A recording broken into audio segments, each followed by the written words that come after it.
Hi Panda friends, I'm sitting here with Petey and we're going to read you a story today. This is called We Are the Gardeners. We Are the Gardeners. That's a pretty official title, but we didn't start out this way. Just like our garden, we started small and grew from there. Some say that a garden just grows from seeds, but we think it grows from trying and failing and trying again. A garden is hard work, but so is most of the good, important stuff in life. Our family's garden story began with one small potted fern. Dad stumbled upon it at the hardware store when he ran in for some supplies. He said it was just too cute to leave behind, and he thought it would make Mom smile, and it did. We chose a sunny windowsill for the pretty little fern. It seemed like a good, safe spot for him to grow. This was back when we were little kids, but we still remember visiting the plant each day to give him a drink, and sometimes we'd even whisper to him a little bit. And then, oh no, plot twist! Out of nowhere, our fern withered. That's just a fancy way of saying we gave him way too much water. Looking back, each one of us must have watered him every day. That's a lot of drinks for a little plant. By mistake, we loved the plant too much. Some people tell themselves they are no good at something after one small failure. But no chance were we going to give up that easily. So we checked out some books from the library, and we found out that ferns can be tricky and prefer to live in shady spots. Apparently, a plant's leaves can communicate to us what they're needing. We also learned that most plants have good manners and like to sip, not gulp. Lesson learned. Dad got us a fresh fern, and with it came fresh hope. This time we sat the pot on our piano way on the other side of the room where the sun wouldn't give him so much attention. We made a watering schedule and took turns saying a lot of nice things to our little sprout of a plant. And fern number 2 lived and thrived and grew, and finally Mom gave him a little potted friend. And then another, and then 1 or 2 more. We noticed that talking to our plants actually helped them grow bigger and stronger, so we added some songs and jokes into the mix. Unlike when we overwatered, 0 plants died from us talking too much. Pretty soon, plants were taking over the house, and Dad said it was time to graduate to outdoor gardening. Mom was as excited about the new outdoor garden as we were. And she started talking about it with a dreamy look in her eyes. That's when Dad called a family meeting, so we could come up with a real plan. We all gathered around the kitchen table and got to work dreaming, planning, and drawing things out.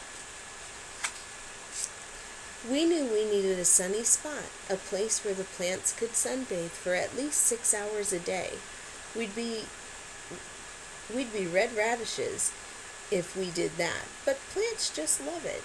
And more than that, they need it. In the garden, there is no life without light. Dad always says that the foundation is the most important thing when it comes to building a house. A house can't be strong if it's built on something weak, and the same holds true in the garden. So to make the foundation of our garden strong, we filled it with something called soil. Good soil, which includes a bunch of tiny living things called organisms, can grow things in it. That's pretty amazing when you stop and think about it. A whole hidden world of life happening beneath our feet. Just because we can't see the good things with our eyes doesn't mean they're not there. And another cool thing about soil is that it feeds and strengthens the seeds we sow. And then, like a miracle, plants and flowers burst out of the ground. We also knew we needed a garden to get plenty of water. Rain is the very best thing for plants to drink, but it's hard to know when and if it's coming. So a couple other options to keep plants hydrated are to collect rainwater or use a sprinkler or garden hose to get the job done. Once we had a location with plenty of sun, good soil, and a watering plan, we got right to work. First things first, seeds. The most fun part of planning out our garden was deciding what to plant. We started with the foods we like to eat, then strawberries and tomatoes, and then we chose some pretty flowers to keep them company. The thing about seeds is that they're everyday miracles.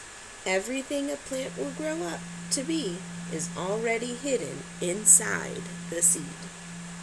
We chose flowers like zinnias, sunflowers, and cosmos so that pollinators would visit our garden. Butterflies, hummingbirds, and bees spread pollen around from flower to flower, encouraging even more things to bloom. We like knowing that little helpers are out there in nature working with us to help this garden grow. The bees must have put the word out that we had a pretty good thing going, because sure enough, all sorts of other creatures started to arrive. We quickly found out that there were 3 types of bugs in our garden: the good, the bad, and the ugly. Let's start with the worst part. It was a pretty sad day when the aphids arrived. They are some of the more well-known villains in the gardening world. They suck the life right out of the plants. But then the ladybugs showed up out to eat those aphids for lunch. Ladybugs are for sure part of the hero camp, bravely protecting our plant friends from harm. And we've got to tell you about earthworms. They're like the secret agents of the garden. Earthworms eat all of the dead things, like old roots and leaves, and turn them into life for the soil. Every time we find one, we would all high-five and celebrate. They aren't pretty, but who cares? They're awesome, and we love seeing them hard at work. We realized pretty quickly that we needed to keep the weeds out. They are the true bullies of the garden. Weeds try to steal water, sunlight, and nutrients from our fruits and veggies, and it's our job to make sure those little rascals don't take over. If we ignore the garden for too long, the weeds run wild and hurt our beloved plants. It's so much easier to do just a little bit every day. We were officially gardeners and had a real-life garden to prove it. That garden became our pride and joy. Day in and day out, we tended to our plants, making sure they got plenty of sun and water. Every time a new plant sprouted up from the ground, our excitement grew right along with it. As time passed, our garden grew bigger, and so did our family. When our garden was finally in full bloom and growing tall, we'd run through the aisles and watch the butterflies flutter around us. But one day, as we were mid-skip, we noticed some trespassers helping themselves to lunch. And by lunch, we mean half of the garden. Animals may look cute and innocent, but some have a sneaky side. They can wipe out a garden in no time flat. The chickens ate the vegetables, the goats ate Mom's roses, and the bunnies weren't picky at all. They ate anything in sight. Saying goodbye to that many happy plants was even harder than throwing away our very first dead fern. We debated if we should just give up. Was it really worth it to start all over again? Then we remembered one very important detail. We are the gardeners. It was our responsibility not only to grow this garden, but also to protect it. So we put up a little fence to keep the animals out and got to work rebuilding our garden. It didn't take long to get our plants and flowers growing tall again. To this day, our very favorite days are when we get to gather the fruits of our labor. Mom loves to set the table with pretty flowers in every color you can imagine. We help her dream up recipes for the food we've grown.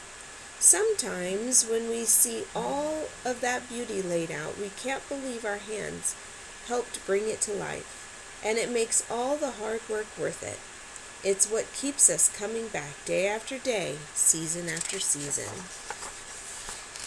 We still keep a little fern on the piano to remind us of our small beginnings.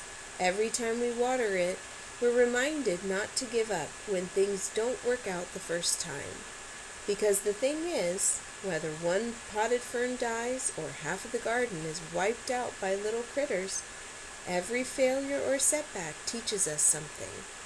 Dad says that every hard thing we choose to do makes us braver for the next time.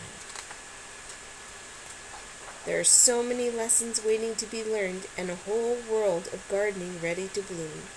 We are the gardeners, and you can be too. I hope you enjoyed the book, Panda Friends, and we'll be seeing you soon.